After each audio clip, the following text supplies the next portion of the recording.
France Télévisions, dans quel contexte le projet de la digitalisation de Mag a été lancé et pourquoi avoir choisi le digital?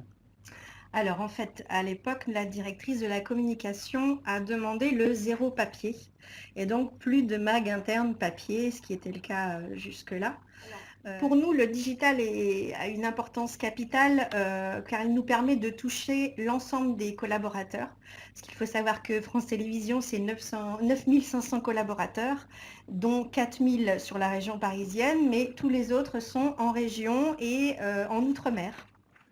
Il nous donne aussi la possibilité d'enrichir nos contenus avec de la vidéo, de l'audio.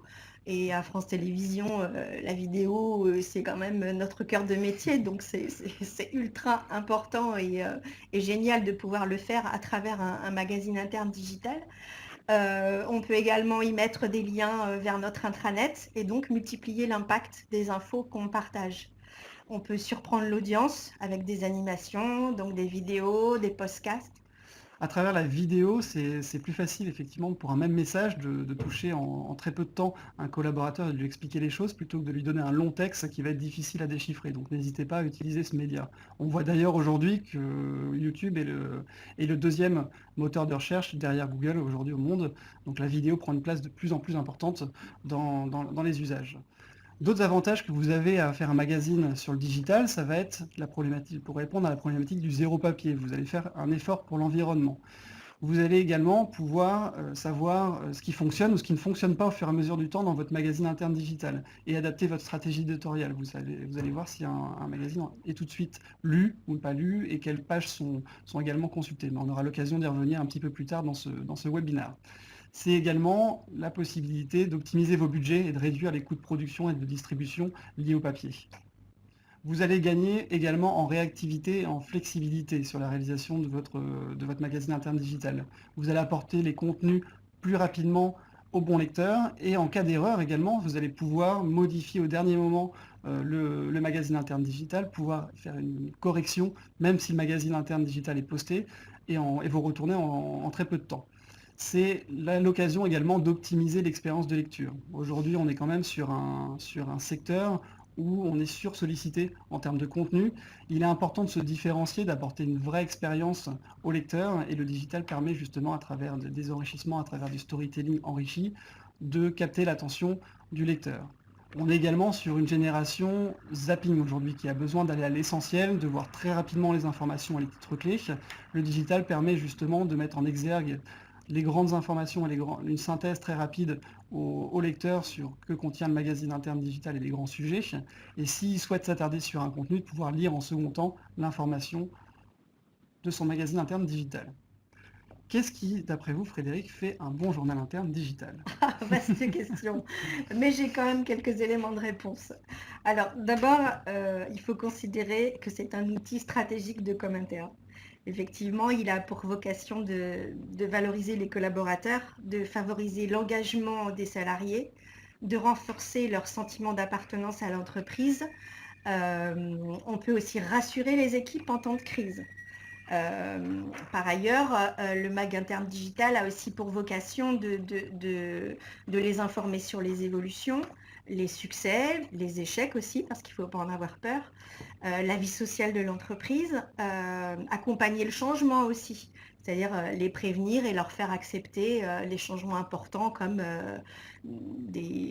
actuellement, nous passons par des grosses phases de déménagement, des changements d'organisation, des réductions budgétaires qui peuvent être conséquentes et qu'il est de bon ton d'expliquer au mieux aux collaborateurs. En fait, il doit donc, si on doit résumer tout ça, décloisonner, fédérer, créer du lien et susciter cohésion et renforcer donc cette culture d'entreprise.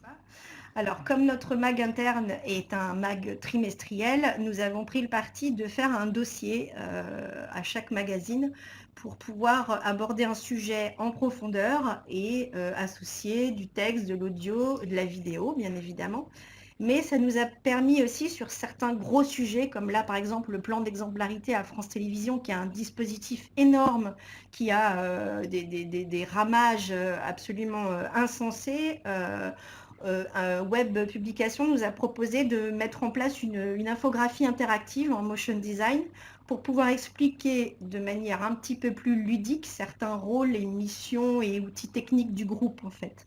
Ça permet aux collaborateurs en un clic de pouvoir aller vraiment là où ça l'intéresse, de revenir en arrière et de comprendre un petit peu comment, par exemple, ce plan d'exemplarité fonctionne et est organisé. Alors, le jeu concours, Elisabeth, nous y voilà. Alors, on fait à chaque fin de magazine, il y a un jeu concours avec des lots. Au début, on faisait rien gagner et puis on s'aperçoit que finalement, c'est sympa quand même. Donc là, c'était à Noël. On a décidé de demander aux collaborateurs de tourner un petit clip de Noël. On avait imposé 3 musiques et puis ils devaient créer des petites équipes de maximum 5 personnes, se mettre en scène. Donc on a eu effectivement des participations d'un peu partout, de Wallis et Futuna qui a eu un prix spécial du jury parce qu'il a fait une vidéo absolument délicieuse avec une petite gamine. On a pu avoir des gens de Clermont-Ferrand, Grenoble et Lyon. Enfin voilà, c'était très, très sympathique. Donc la bonne fréquence de diffusion, ça c'est un point clé. En effet, il y a un questionnement qu'on a régulièrement. Il est important de définir votre fréquence de diffusion en fonction du type de contenu que vous avez à proposer pour les collaborateurs. Ça va être à la fois si vous avez des vidéos ou si vous avez des contenus de fond à proposer, peut-être prendre le temps et travailler sur une fréquence plutôt douce, un trimestriel, qui vous permettra d'être sur une qualité de rendu derrière. Dans tous les cas, ce qui est important, c'est d'être régulier dans la fréquence. Que vous soyez mensuel, trimestriel ou biannuel, bien donner ce rendez-vous à l'ensemble des collaborateurs pour qu'ils puissent savoir que le magazine interne digital va être publié. On a également un directeur de communication, on a vu, qui a l'habitude de poster en même temps que la fiche de paye. Donc, ça peut être une idée, effectivement. Donc la fiche de paye maintenant est dématérialisée également de plus en plus, donc n'hésitez pas à publier en même temps qu'une fiche de paye dématérialisée le magazine interne digital. Pour optimiser également la diffusion de votre journal interne, ce qu'on vous conseille, ce serait à une semaine avant le go, réaliser un teaser qui va être publié sur les différents canaux digitaux que vous avez à disposition. Donc un emailing qui est envoyé à l'ensemble des collaborateurs. Vous pouvez mettre peut-être un objet J-7, faire l'effet de teaser, attention ça arrive, mais pas besoin de trop de contenu. Un message teaser sur l'intranet et un message si vous avez un réseau social d'entreprise également sur ce levier. Web Publication nous donne accès à un outil statistique extrêmement élaboré, c'est-à-dire même peut-être trop parfois, mais en tout cas à France Télévisions, ce qui nous intéresse en priorité, bien évidemment, c'est le nombre de pages vues et le nombre d'utilisateurs. Et chez ces utilisateurs, il y a ceux qu'on avait au départ et puis surtout les nouveaux qu'on a conquis parce que c'est pas une mince affaire que de faire venir le collaborateur à ce nouveau support. Le temps moyen passé sur une page et la durée moyenne aussi passée sur le mag. Je fais moi un petit top 3 des pages les plus vues ou pour valoriser les personnes qui m'ont demandé ces articles ou bien les collaborateurs aussi. Je leur envoie dans ces cas-là un petit mail en leur disant bravo, au dernier mag, vous avez été top 3 des pages les plus vues. Le pourcentage de vues aussi via ordinateur, tablette et téléphone, parce qu'on peut avoir accès à ça et effectivement ça peut permettre aussi pour le mag d'après, nous on se rend compte à France Télévisions que le mag est encore énormément lu sur ordinateur et très peu sur téléphone, donc on va essayer de faire en sorte de changer peut-être les habitudes et puis de conquérir de nouveaux lecteurs via tablette ou mobile, ce qui serait une bonne chose. Et puis, comme on est un petit peu dans le monde entier, je fais un petit top 10 des lieux de consultation parce que j'aime bien voir des clics à Tahiti ou à Wallis et Futuna. Petite, voilà, ça me fait du bien. Comme le disait Frédéric, on peut vraiment connaître en détail le succès d'un magazine interne digital avec des statistiques très complètes. On va pouvoir connaître l'audience, savoir d'où elle vient et si elle utilise un ordinateur, tablette et mobile. On va pouvoir savoir si le visiteur est un nouveau visiteur sur le magazine interne digital ou si c'est quelqu'un qui vient régulièrement consulter le magazine. Vous allez pouvoir aussi savoir à quel moment la personne rentre sur le magazine digital et à quel endroit et où est-ce qu'elle sort également. Ça vous permet peut-être de se dire, bon, cet article-là, il a l'air d'être peut-être un peu trop fort, peut-être il manque un peu de précision. Parce que j'ai des personnes qui sont parties du mag à ce niveau-là, donc pour le numéro suivant, de pouvoir adapter la stratégie éditoriale en fonction. Vous allez pouvoir savoir avec précision quel article a été vu, et également aussi quel enrichissement est utilisé et quel enrichissement plaît le plus. Par exemple, si on a des forts taux de clics sur les vidéos, bah, n'hésitons pas sur les numéros suivants à envoyer plus de vidéos et à utiliser ce levier pour communiquer. Alors quel conseil, Frédéric, vous pourriez donner à un grand groupe aujourd'hui qui veut digitaliser son journal interne? Parce que je pense qu'il y en a parmi vous.